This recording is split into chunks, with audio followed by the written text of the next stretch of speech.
नमस्कार. आवाज माझा वृत्तवाहिनीत आपल्या सगळ्यांचं स्वागत. बोलूयाच्या काही ठळक घडामोडींकडे. ठाण्यातही बिझनेस डिस्ट्रिक्ट बीकेसीच्या धर्तीवर विकासाची मुख्यमंत्र्यांची घोषणा. 1 फेब्रुवारीपासून शिधा वाटप दुकानदारांनी बंद पुकारल्यानं तब्बल 13.5 लाख कार्डधारक वेठीस आणि ठाण्यात वृक्षवल्ली प्रदर्शन सुरू. खारेगाव येथील 72 एकर सरकारी भूखंडावर बीकेसीच्या धर्तीवर सेंट्रल बिझनेस डिस्ट्रिक्ट उभारण्याचा निर्णय राज्याचे मुख्यमंत्री देवेंद्र फडणवीस यांनी घेतला आहे. एमएमआरडीएच्या माध्यमातून उभारल्या जाणाऱ्या या सेंटरच्या बांधकामासाठी 4 एफएसआय दिला जाणार आहे. या सेंटरमुळे मोठ्या प्रमाणात रोजगार निर्मिती होऊन या भागाचं रुपडं पालटेल अशी आशा व्यक्त होत आहे. मुख्यमंत्री देवेंद्र फडणवीस यांच्या अध्यक्षतेखाली सह्याद्री अतिथीगृहात झालेल्या बैठकीत हा निर्णय घेण्यात आला. ठाण्याचे पालकमंत्री एकनाथ शिंदे, आमदार जितेंद्र आव्हाड, संजय केळकर इत्यादी लोकप्रतिनिधी यावेळी उपस्थित होते. ठाणे शहरात विखुरलेल्या प्रशासकीय कार्यालयांचं स्थलांतर खारेगाव येथील 72 एकरच्या भूखंडावर करण्यासाठी स्थानिक आमदार जितेंद्र आव्हाड गेल्या काही वर्षांपासून प्रयत्न करत आहेत.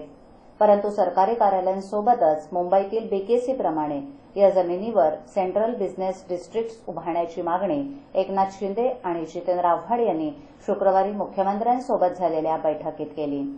मुंबईत गर्दीचा महापूर असून तेथील पायाभूत सुविधांवर असह्य ताण आहे. त्याचप्रमाणे भौगोलिक मर्यादेमुळे मुंबईच्या विस्तारालाही मर्यादा आहेत. त्यामुळेच ठाण्यात बिझनेस सेंटर झाल्यास त्याचा फायदा इथल्या रहिवाशांना होईल आणि मुंबईवरील ताणही काही प्रमाणात कमी होऊ शकेल अशी भूमिका ठाण्यातल्या लोकप्रतिनिधींनी मांडली. मुख्यमंत्री फडणवीस यांनी ही सूचना उचलून धरली असून सरकार याबाबत तातडीनं सकारात्मक पावलं उचलेल असं स्पष्ट केलं. स्थानिक लोकप्रतिनिधींना विश्वासात घेऊन त्याचा विकास केला जाणार आहे. या सेंट्रल बिझनेस डिस्ट्रिक्टच्या निर्मितीमुळे गर्दीचं विकेंद्रीकरण होईल आणि मोठ्या प्रमाणावर रोजगार निर्मिती होईल असा विश्वास एकनाथ शिंदे आणि जितेंद्र आव्हाड यांनी व्यक्त केला. ठाणे महानगरपालिका हद्दीत घर घेताय का? मग ते अनधिकृत तर नाही ना, याची खातर जमा करा. अनधिकृत घर घेणं हा विकणाऱ्यासोबत विकत घेणारा देखील तितकाच दोषी असतो. तेव्हा घराची डोअर्स खरेदी करा. आपली कुठे फसवणूक तर होत नाही ना, यासाठी ठाणे महानगरपालिका मुख्यालयातील 4थ्या मजल्यावरील बांधकाम विभागात घराचा सर्वे नंबर, टिक्का नंबर याची खातर जमा करा. घराचं स्वप्न अवश्य करूया साकार, पण अनधिकृत घराचा नका करू कधीही विचार. अधिकृत घर म्हणजे उद्याची देखील निश्चिंती. अनधिकृत घराचे दार म्हणजे डोक्यावर कधीही तोडण्याची टांगती तलवार. जगणं तुमचं होऊ दे सुरेल गाणं, स्वच्छ सुंदर आणि अधिकृत घरांचं हजरं ठाणं. ठाणे महापालिकेतर्फे जनहितार्थ प्रसारित. ठाणे जिल्ह्यात शिधावाटप दुकानं चालवणाऱ्या दुकान मालकांनी ठाणे जिल्हा नवी मुंबई व्यापारी उद्योजक महामंडळाच्या नेतृत्वाखाली 1 फेब्रुवारीपासून शिधावाटप दुकानं बंद ठेवण्याचा इशारा दिल्यानं जिल्ह्यातील तब्बल 13 लाखाहून अधिक शिधापत्रिका धारकांचे हाल होणार आहेत. तेव्हा पालकमंत्री एकनाथ शिंदे यांनी नागरी पुरवठा मंत्र्यांशी शिधावाटप दुकानदारांच्या मागण्यांबाबत तोडगा काढण्याची मागणी जोर धरू लागली आहे. दुसरीकडे तत्कालीन सरकारच्या चुकीच्या धोरणामुळे शिधावाटप दुकानदारांना सरकारी दरानं धान्य विक्री करताना तोटाच सहन करावा लागत असल्याची आकडेवारी समोर आल्यानं काळ्या बाजाराचं मूळ लक्षात येतं. ठाणे जिल्ह्यात एकूण 13,40,000 विविध प्रकारचे शिधापत्रिकाधारक असून 36 फ ते 48 फ पर्यंत एकूण 1200 दुकानदार आहेत. ही दुकानं चालवणाऱ्यांना अनेक वर्षांपासून विविध समस्यांना तोंड द्यावं लागतंय. त्यांनी शासनाला दिलेल्या पत्रानुसार 1966 पासून अनेकदा महागाईचा आगडोंब उसळला. मात्र रेशन दुकानदाराच्या कमिशनमध्ये वाढ झालेली नाही. आधीच कमी कोटा असलेल्या केरोसिनवर दुकानदारांना केवळ 20 पैसे प्रति लिटर मिळतात. त्यात वाढ झालेली नाही. तर 17 जानेवारीपासून कुठलीही सूचना न देता दुकानांना मिळणाऱ्या केरोसिनमध्ये 40% कपात करण्यात आली आहे. तांदूळ, गहू या धान्यात ट्रान्सपोर्टचा भार सोसल्यानंतरही अवघे 12 पैसे नफा मिळतो. यात घसारा जातो. त्यात नुकसानच अधिक होतं. त्यामुळे या दुकानदारातील काही अपप्रवृत्ती काळ्या बाजाराचा आसरा घेत असल्याचं कटू सत्य समोर आलंय. दुकानदार याचं खापर तत्कालीन सरकारच्या चुकीच्या धोरणावर फोडत आहेत. दरम्यान शिधावाटप दुकानात गेले काही दिवस धान्य आणि केरोसिन मिळत नसल्यानं यामुळे दुकानदार आणि कार्डधारक यांच्यात नाहक वाद निर्माण होत आहे. वारंवार निवेदन देऊनही सरकार गंभीर नसल्यानं हा टोकाचा निर्णय घेतल्याचं दुकानदारांनी सांगितलं. आपल्या विविध प्रलंबित मागण्यांसाठी भूमी अभिलेख कर्मचाऱ्यांनी पुकारलेलं काम बंद आंदोलन सलग 4थ्या दिवशीही सुरूच आहे. काम बंदमुळे भूमी अभिलेख संबंधित कामासाठी येणाऱ्या नागरिकांची गैरसोय होत असली तरी भविष्यात कामं सुरळीत होण्यासाठी मदत करण्याची गळ कर्मचाऱ्यांनी घालण्यास सुरुवात केली आहे. त्यासाठी ठाणे जिल्हाधिकारी कार्यालयासमोर आंदोलनकर्त्यांनी मुख्यमंत्र्यांना पाठवण्यात येणाऱ्या पोस्ट कार्डवर नागरिकांच्या सह्या घेण्याची मोहीम राबवली. भूपुनर्मापन करण्यात यावं, अधिकारी आणि कर्मचाऱ्यांना नवीन वेतन श्रेणी लागू करावी, भूमी अभिलेख खात्याला तांत्रिक दर्श देण्यात यावा, त्याचप्रमाणे नगर भूमापन कार्यालयांची निर्मिती करावी, दुहेरी अभिलेखा पद्धत रद्द करावी इत्यादी मागण्यांसाठी भूमी अभिलेख कर्मचाऱ्यांनी मंगळवारी 27 जानेवारीपासून भूमी अभिलेख कर्मचारी संघटनेचे अध्यक्ष रमेश सरकटे यांच्या नेतृत्वाखाली हे आंदोलन सुरू केलं आहे. हुतात्मा दिनाचं औचित्य साधून सकाळी 11 वाजण्याच्या सुमारास जिल्हाधिकारी कर्मचाऱ्यांनी जिल्हाधिकारी कार्यालयाच्या आवारात एकत्र येऊन येणाऱ्या अभ्यंगतांना गुलाब पुष्प दिलं. तसंच पोस्ट कार्डवर या सामान्य नागरिकांकडून कर्मचाऱ्यांच्या मागण्या मान्य कराव्यात असा मसूदा लिहून घेऊन ती पत्र मुख्यमंत्र्यांना पाठवण्यात आली. या गांधीगिरीमध्ये ठाणे अध्यक्ष बजरंग पाटील यांच्यासह रवी पवार, विजय राठोड, NS नाना मुनेश्वर, नीता करंबळेकर, योगिता पवार यांच्यासह जिल्हाभरातील सर्व कर्मचारी सहभागी झाले होते. बाबा उद्या फी भरावीच लागणार. पैसे पाठवू कसे? सोपं आहे. TJSB मध्ये खातं आहे? हो आहे. गुड. ATM कार्ड आहे? मग पैसे इथल्या शाखेत टाका आणि त्यांना कुठल्याही ATM मधनं काढायला सांगा. बँक नेटवर्कच्या कुठल्याही ATM मध्ये तुम्ही TJSBचे ATM कार्ड वापरू शकता. बाबा पैसे मिळाले. आता बँकिंग इज नो टेन्शन यार. ठाणे, कळवा आणि मुंब्रा या शहरातील घरांच्या पाणी वापर मोजण्यासाठी AMR पद्धतीची स्वयंचलित जलमापक बसवण्याच्या ठाणे महापालिकेच्या प्रयत्नांना केंद्राकडून खो मिळाला आहे.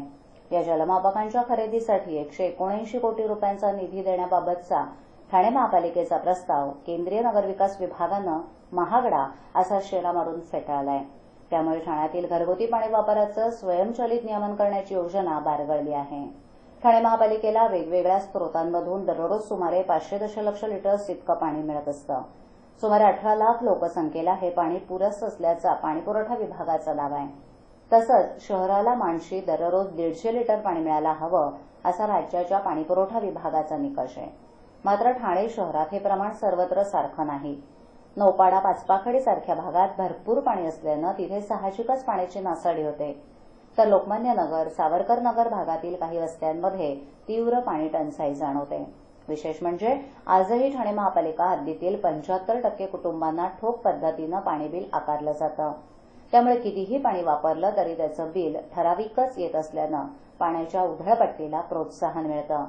या पार्श्वभूमीवर शहरातील 95,000 नळ जोडण्यांवर स्वयंचलित पद्धतीचं मीटर बसवण्याची सुमारे 171 कोटी रुपयांची योजना आखण्यात आली. पाण्याचा जितका वापर तितकं बिल हे सूत्र राबवण्याची आणि काही भागांना 24 तास पाणीपुरवठा करण्याची ही योजना होती. यासाठी AMR पद्धतीनं स्वयंचलित मीटर खरेदी करण्याचा प्रस्ताव ठाणे महापालिकेनं केंद्रासमोर ठेवला होता. मात्र स्वयंचलित मीटरची बाजारातील किंमत प्रत्येकी 5 ते 6 हजारांच्या घरात आहे. शिवाय मीटर नोंदणी घेण्याची प्रक्रिया स्वयंचलित व्हावी यासाठी त्यावर आणखी 3 ते 4 हजार रुपयांचा अतिरिक्त खर्च येण्याची शक्यता असते.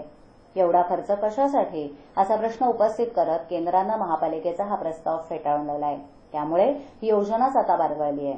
स्वयंचलित जलमापकांची योजना फसली असली तरी EEC पद्धतीची जलमापकं बसवण्याचा निर्णय पालिकेच्या पाणीपुरवठा विभागानं घेतलाय. या मीटरची बाजारातील किंमत 3,000 ते 3,500 रुपयांच्या घरात असून त्यावरील नोंद घेण्यासाठी कर्मचारी नेमावे लागणार आहेत.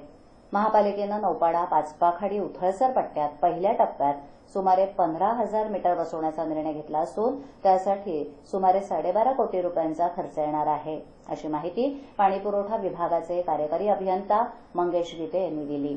MMR मीटरसाठी केंद्र सरकारनं हरकत घेतली असली तरी जवाहरलाल नेहरू विकास योजनेचा कालावधी संपत आल्यानं आम्ही नव्या मीटर पद्धतीची आखणी केली आहे, असंही त्यांनी स्पष्ट केलं. फुलांच्या विविध प्रकारच्या जाती आणि त्यांची माहिती सांगणारं ठाणे महापालिकेचं 9वं वृक्षवल्ली प्रदर्शन 30 जानेवारीपासून सुरू झालंय. पुणे आणि नवी मुंबईच्या धर्तीवर सूर्यप्रकाशात आणि सावलीत वाढणारी झाडं अशा 2 महत्वाच्या जातीचे वृक्ष प्रथमच या प्रदर्शनात ठेवण्यात आलेत. ठाण्याच्या गावदेवी मैदानामध्ये भरवण्यात आलेल्या प्रदर्शनाला मराठी कलावंत अविनाश नारकर आणि पल्लवी नारकर उपस्थित होते. ठाण्याच्या गावदेवी मैदानामध्ये ठाणे महापालिकेचं 9वं वृक्षवल्ली प्रदर्शन भरवण्यात आलंय. नागरी क्षेत्रामध्ये झाडांचं जतन करण्याबरोबरच मोठ्या प्रमाणावर झाडं लावली जावीत यासाठी जनजागृती करण्यासाठी ठाणे महापालिकेच्या उद्यान विभागाअंतर्गत प्रत्येक वर्षी वृक्षवल्ली प्रदर्शन भरवण्यात येतं.